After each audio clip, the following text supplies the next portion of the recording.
ہم کریں گے ہر مظلوم کی حمایت۔ बिस्मिल्लाहिर्रहमानिर्रहीम। अस्सलाम वालेकुम। मैं हूँ हुरैन फातिमा और आप देख रहे हैं हिमायती न्यूज़ HD चैनल। नजर डालते हैं आज की अहम खबरों पर। सांगड़ मुल्क भर की तरह सांगड़ में भी कश्मीरी अवाम के साथ इजहार एकजहती के तौर पर रैलियां निकाली गईं, जिसमें कश्मीर बनेगा पाकिस्तान, पाक फौज जिंदाबाद के नारे बुलंद किए गए। रिपोर्ट कर रहे हैं इशफाक सलहरी। मुल्क भर की तरह सांगड़ में भी कश्मीरी आवाम के साथ इज़हार यकजहती के लिए सरकारी सतह पर रैली निकालेगी, जिसमें बड़ी तादाद में स्कूल के स्टूडेंट्स के अलावा AC Sanghar, SSP Sanghar chairman municipal committee Rashid Islam Mughal ने भी शिरकत की। म्यूनसिपल कमेटी से शुरू होने वाली रैली जो मुख्तलिफ रूट से होती हुई नेशनल प्रेस क्लब पर पहुँची, जहाँ पर कश्मीरी अवाम के साथ इज़हार यकजहती के लिए इज़हार ख्याल किया गया कि पूरे खुद इरादियत के तहत उनको राइट होना चाहिए, वो अपनी किस्मत का फैसला करें। और हमारा यही यकीन है कि एक दिन कश्मीर ज़रूर पाकिस्तान का हिस्सा बनेगा।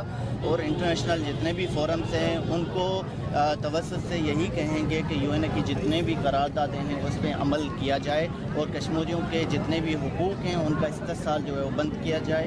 और ह्यूमन राइट्स की वायोलेशन है जहाँ जितनी भी वहाँ पे मजालिम हो रहे हैं वो बंद होने चाहिए। 27 अक्टूबर को जो सदर और 35 को कैंसिल किया है, मंसूखी की है, हम उसको नहीं मानते और आज़ाद नहीं होता तो हम मनाते रहेंगे। आज 27 अक्टूबर को जैसे हम मना रहे हैं, ये एक्चुअली 1947 में जब भारत ने कब्जा किया कश्मीर पर, ये उसी को एज यूम के तौर पर हम हर साल मनाते हैं पाकिस्तान में।